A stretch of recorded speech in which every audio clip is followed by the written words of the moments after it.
छत्तीसगढ़ जगदलपुर बस्तर संभाग के 7 जिले नक्सल प्रभावित इलाके हैं और किसी भी मौसम में नक्सलियों के खिलाफ ऑपरेशन जारी रहते हैं। बरसात के दिनों में ऑपरेशन चलना जवानों के लिए चुनौतीपूर्ण काम होता है, मगर कुछ वर्षों से बरसात में भी नक्सलियों के खिलाफ ऑपरेशन चलाए जा रहे हैं, जिससे इन इलाकों में जवानों को सफलता भी मिल रही है। बरसात के दिनों में जंगल पूरी तरह से कीचड़ में तब्दील हो जाता है। सांप, बिच्छू, अन्य जानवरों का खतरा भी होता है। नदी नाले उफान पर होते हैं, जिसे देखते हुए जवानों को स्पेशल ट्रेनिंग भी दी जाती है। बरसात के समय में होने वाली कठिनाइयों से निपटने के लिए सभी सामग्री जवानों को उपलब्ध कराई जाती है। कुछ सालों से बरसात में भी नक्सलियों के खिलाफ ऑपरेशन चलाए गए, जिसमें पुलिस को बेहतर फायदे मिले हैं। 2022 में मानसून ऑपरेशन में एक एनकाउंटर हुआ था, जिसमें 3 नक्सलियों की डेड बॉडी भी मिली थी।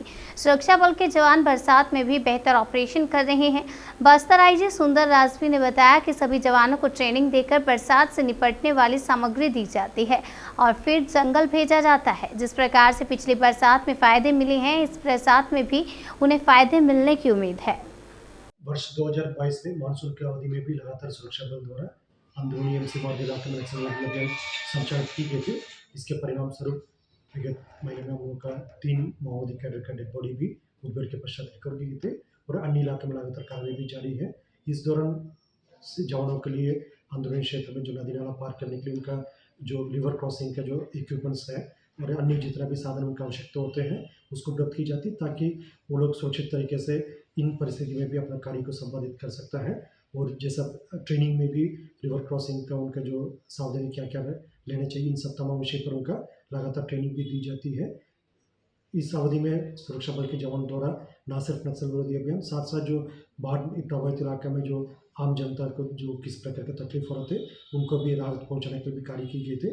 उदाहरण स्वरूप बीजापुर जिला के गंगूर इलाका में 2 दिन पूर्व में एक महिला प्रसव पीड़ से काफ़ी परेशान थे।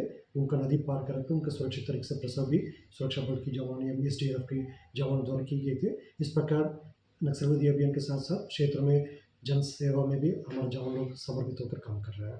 सर, पिछले बार जो हमको बरसात में फायदे मिले थे और इस बार क्या उम्मीद है सर?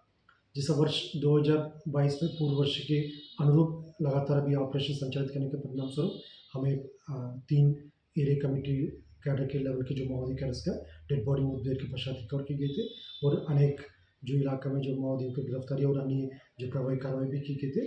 इसके साथ साथ पूर्व में जो विकास कार्य को भी जो गति प्रदान की गए थे, उसी के परिणाम स्वरूप अंदरूनी क्षेत्र के लोगों का भी जिला मुख्यालय, ब्लॉक मुख्यालय तक आने जाने में भी काफ़ी सुविधा भी हो रहे थे। उदाहरण स्वरूप जो बासागुड़ा तर्रेम रोड जो कार्य पूर्ण किए गए थे, वो उसी हिसाब से इंद्रावती नदी के ऊपर चिंदनार जो पुलिया जो काम कंप्लीट किए गए थे जनवरी 2022 में, उसका फ़ायदा जो अबुझमाड़ साइड के जो दक्षिण ब्लॉक के एरिया को अपना जिला मुख्यालय, ब्लॉक मुख्यालय तक आने जाने में भी सुविधा हो रही थी। इस प्रकार सुरक्षा बल द्वारा और स्थानीय प्रशासन द्वारा विगत महीने में जो किए गए कार्य का फायदा भी क्षेत्र की जनता को प्राप्त हो रहा है।